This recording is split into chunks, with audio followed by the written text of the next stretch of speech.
Just amahoro y'Imana nakomeze kubana namwe inshuti bakunzi ba Ego Stamina TV. Uyu munsi rero tukaba tugiye kunyarukira muri Ukraine. Uburusiya burashinjwa gukoresha ibisasu bitemewe ku basivili ku kirwa cya Ukraine. Ikaze. Igisirikare cya Ukraine cyashinje icy'Uburusiya kugaba ibitero gikoresheje ibisasu bitwika bikoze mu kinyabutabire cya phosphorus ku kirwa cya Snake. Nyuma y'umunsi umwe Moscow ikuye ingabo zayo kuri iki kirwa kiri mu nyanja y'umukara. Indege ebyiri z'intambara zo mu bwoko bwa Su-30 nizo zajugunye ibibombe bya phosphorus ubwo zanyuraga hejuru y'iki kirwa ziturutse muri Crimea, nk'uko umugaba mukuru w'ingabo za Ukraine Valery Zaruzinyi yabitangaje mu butumwa yanyujije kuri Telegram kuwa gatanu. Mu tangazo ryacyo agikoresha irindi zina bita iki kirwa. Igisirikare cya Ukraine cyagize kiti uyu munsi ahagana saa 12 intege za Su-30 z'igisirikare cy'Uburusiya zagabye ibitero kabiri zikoresheje ibibombe bya phosphorus ku kirwa cya Ziminyi.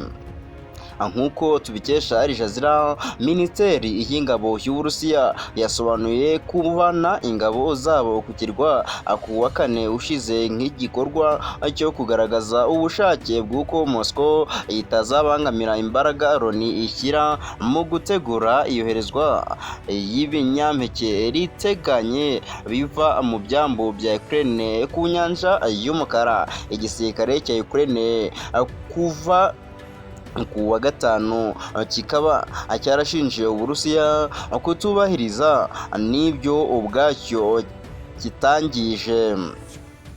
Amashusho aherekeza itangazo ry'igisirikare cya Ukraine yerekanye indege zijugunya bombe byibuze inshuro ebyiri kuri icyo kirwa.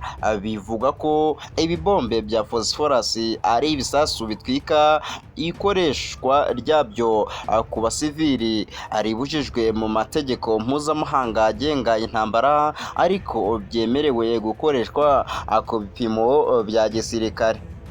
Ukraine yashinje kenshi ingabo z'Uburusiya gukoresha ibibombe bya phosphorus ahantu hatuwe n'abaturage kuva intambara yatangira muri Gashyantare, ariko Uburusiya bukabihakana bwivuye inyuma. Ikirwa cy'inzoka Snake Island kiri ku nkombe za Ukraine ku birometero 35 uvuye kuri Delta ya Danube, kandi cyari kimaze kuba agace ibikorwa bya gisirikare bibujijweho ka Ukraine mbere y'uko intambara itangira.